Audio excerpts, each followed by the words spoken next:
呢啲位。咁啊另一邊咧就係呢一個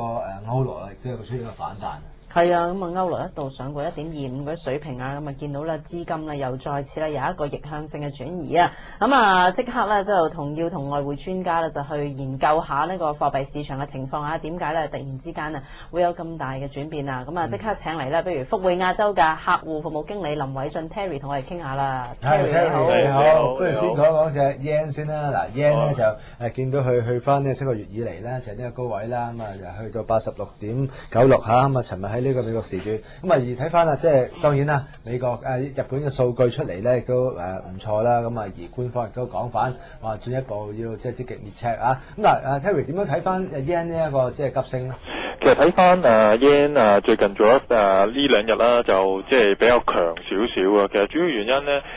雖然就講緊啲數據出得比較好少少啦，咁但係其實我自己睇翻咧就可能有少少就關於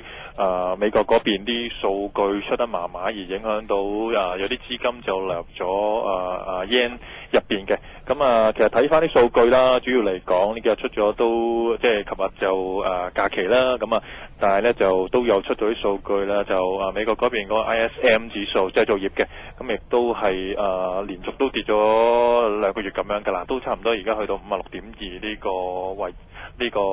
數，咁另外就有啲譬如你講緊房屋銷售嗰啲啦，亦都係差過預期嘅，咁差唔多差咗成一半有多嚇，咁預期就嗰個銷售月率咧就負15.2%，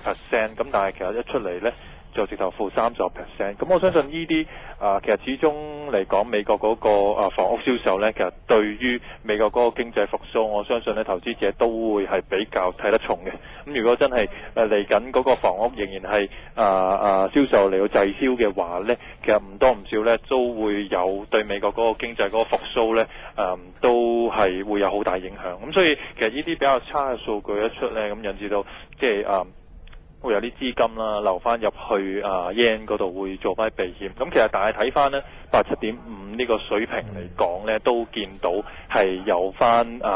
即係多利 yen 都會彈翻上去87.99而家啲水平。其實我相信咧今晚都有個比較緊要嘅非農業就業數據啦。咁要睇睇呢個數據出成點樣，然之後先會能夠確定到 yen 會唔會繼續就走得比較強啲。咁我預計其實非農數據有機會咧都可能會做得比較差翻少少啦，因為其實睇翻嗰個 ADP 嗰個預期咧。預期6萬嘅，但係出咧就出咗1.3萬，咁所以其實都有非農數據都有個預示嘅，即係 ADP 都有預示非農數據點樣出咧，咁所以如果出得比較差嘅話咧，都有啲少擔心今晚嗰個市場都會可能會有比較多大嘅波動嘅。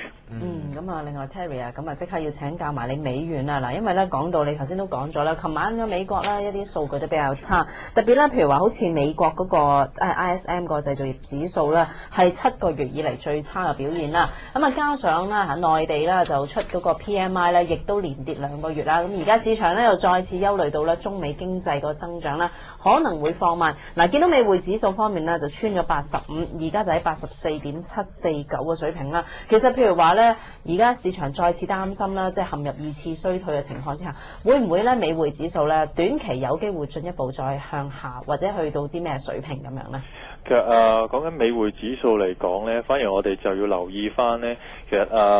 頭先講到啦PMI 嗰個指數都比較下滑啲，其實都有少少咧反映咗其實中國咧之前咧就擔心嗰個經濟過熱嗰個情況，以至到咧佢就將譬如好似房地產都有啲打壓嘅一啲行動出咗嚟啦。咁所以其實我相信而家係反映翻佢之前有少少調控嘅一啲嗰個結果出嚟嘅。咁所以其實嗰個 PMI 咧都有下調，咁加上其實中國都擔心翻嗰個通脹嗰個危險啦，咁所以其實而家跌翻啲咧，其實都係叫做合理嘅。咁至於我相信咧，其實美匯指數我相信暫時嚟講咧，都可能會徘徊喺83到85呢個水平之間嘅。其實我相信咧，但係始終都係要睇翻今晚嗰個非農數據出成點啦，加上要留意嘅非農數據入邊咧，就係嗰個即係民間嗰個就業嗰個人數，因為始終之前講緊就係比較請得多一啲做人口普查嘅臨時工啦，咁但係其實已經告一段落啦。咁其實嚟緊呢，反而我相信投資者呢就會 focus 翻係注意翻係究竟而家好多嘅大企業啦，嗰個人數會唔會有增長？因為咁樣其實先能夠預示到係嗰個經濟嗰個復甦嘅狀況。咁但係其實都要睇翻啦，預期就增加11.2萬，但我相信呢，有機會可能都冇咁增加得咁多。咁如果咁嘅情況底下呢，我相信呢，可能講緊嗰個美匯嘅話呢，都會喺呢個區間波動一下嘅。咁你睇翻呢，就係喺頭先陳健平都講到啦，咁即係提到話美元嗰個即係經濟環境底下呢，咁呢個 double dip 啦，即係令到呢，反為美元就面對一個沽壓，咁啲錢呢，突然間湧去呢個歐羅嗰邊啊，咁而再睇翻歐羅嘅走勢呢，更加見到呢，就係上到去1.2527呢啲高位啊，尋晚嘅時候亦都係創下呢個6個禮拜以嚟嘅新高啦。咁其實即係歐羅本身呢，而家睇翻即係央行嘅數字啊，咁即係銀行體系裏邊都借入咗成1000幾億嘅歐元㗎啦。咁反為可能下一步咧就會推高翻個拆息啊。咁對於歐羅嘅後市因素，你點睇啊？其實如果個拆息比較高少少嘅話呢，我相信嗰個避險情緒呢，就其實理論上就應該高啲。咁其實睇翻呢兩日嗰個歐羅嘅走勢啦，相對嚟講呢，其實升起上嚟呢，係差唔多係咁多隻貨幣嚟講呢，嗰個升幅呢亦都係非常之龐大嘅啦，差唔多講都有300點左右嘅一個升幅。咁但係其實睇翻係咪真係歐洲嗰邊個經濟真係好到令佢可以支持到咁樣嘅一個嚟緊嘅升幅呢？我自己認為呢就未必係啦，因為其實睇翻呢，穆迪嗰邊都即係嗰個調低咗西班牙啊、葡萄牙、意大利呢啲咁嘅國家嘅評級去到負面嗰個評級。咁所以如果係咁樣嘅話呢，即係納入負面評級嗰個觀察嗰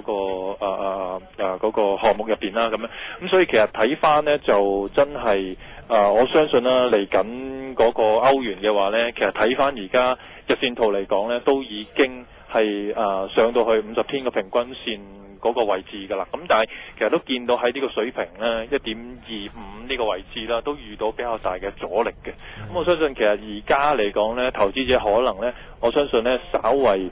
如果真係想繼續去追入歐羅嘅話呢，可能就要小心啲啦，因為可能今晚啦，如果非農數據出嚟嘅話呢，可能如果真係比較差啲嘅話呢，咁可能呢歐羅有機會呢下試翻可能1.24啊或者1.23呢啲水平呢，可能再徘徊一下呢。咁相信到時候呢，先至再有機會會即係可能上翻啲高位，又或者係再有其他嘅突破啦嚇。咁但係我相信今晚嚟講，短線嚟講呢，都係波動亦都係比較大啲啲。係。咁另外 Terry 想問埋你金價方面啦，就係咧嗱，因為咧琴晚咧就見到啦美元匯價下跌啦，咁其實應該黃金價格上升，咁但係見到金價同油價咧都向下，咁期金價格一度穿埋咧1200美元一安士嘅水平。其實咧，譬如話喺技術走勢上咧，而家應該點樣分析金價咧？短期咧會唔會咧有機會啦，再試一試穿1200咧？其實金價咧係1200蚊呢個水平咧，我哋睇翻咧都係有翻啲支持，因為其實講翻差唔多喺6月3號啦，甚至乎係講緊係將近5月11號呢啲時間咧，其實喺1200蚊呢個水平咧都係有翻啲支持嘅，亦都試過喺呢個位置咧有翻啲反彈嘅。咁其實始終嚟講啦，金價都係比較多因素影響到佢，因為始終如果有好似有翻啲國家嚟到去或者 IMF 咁計啦，去拋售翻啲黃金出嚟嘅話呢，咁我相信短期內呢都係對黃金嗰個供求呢有拉遠咗個距離，咁引致到呢嗰個金價呢都會有比較大嘅波動。咁其實睇翻大家可以留意翻，其實瑞郎嗰個走勢呢都有少少影響到而家即係嗰個金價嗰個走勢。咁都見翻佢個走勢都幾類同嘅。咁所以其實我相信如果投資者而家真係黃金嚟到去做個投資嘅話呢，反而我認為呢1200蚊呢個水平呢係比較一個合理嘅水平嚟到去買入黃金嘅嚇，咁就可以喺呢啲喺1200蚊啲水平啦，咁買入啦，咁可以做翻個中長線嘅投資，亦都係唔錯，有機會呢相信可能上翻去1250